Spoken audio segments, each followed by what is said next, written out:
بسم الله الرحمن الرحيم ألم تر كيف فعل ربك بأصحاب الفيل ألم يجعل كيدهم في تضليل وأرسل عليهم طيرا أبابيل ترميهم بحجارة من سجيل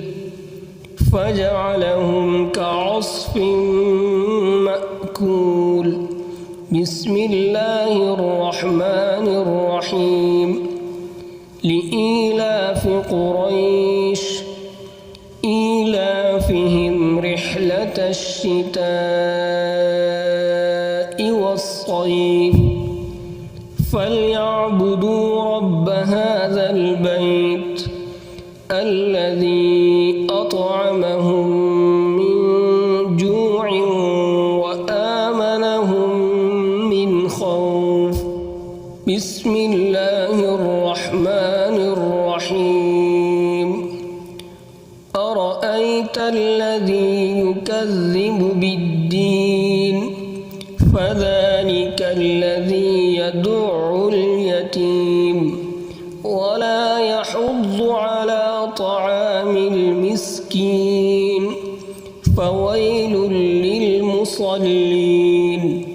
الذين هم عن صلاتهم ساهون الذين هم يراءون ويمنعون الماعون بسم الله الرحمن الرحيم إنا أعطيناك الكوثر فصل لربك وانحر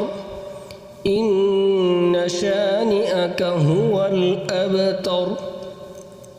بسم الله الرحمن الرحيم قل يا أيها الكافرون لا أعبد ما تعبدون ولا أنتم عابدون ما أعبد ولا أنا عابد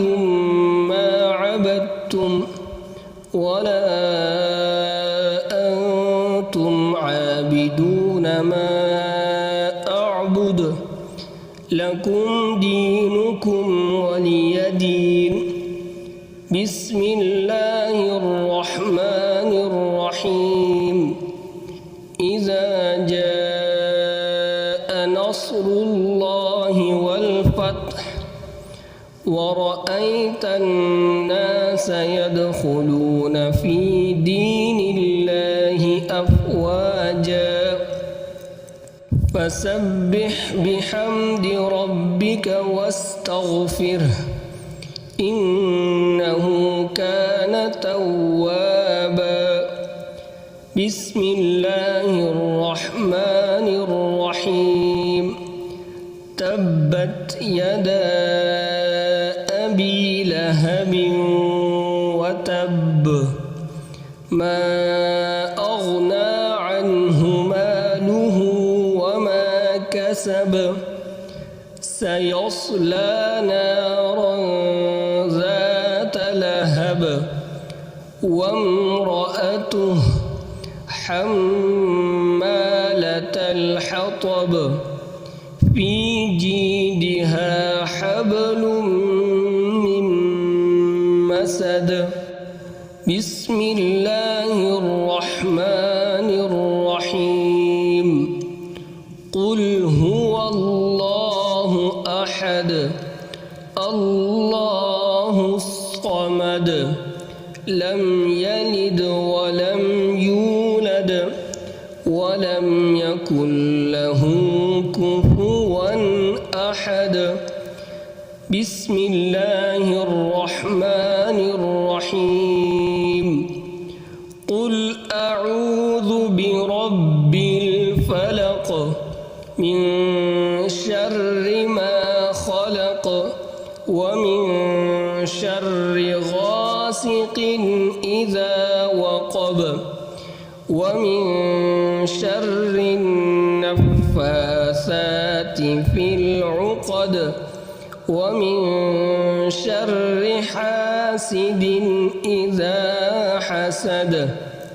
بسم الله الرحمن الرحيم قل أعوذ برب الناس ملك الناس إله الناس من شر الوسواس الخناس الذي يوسوس في صدور الناس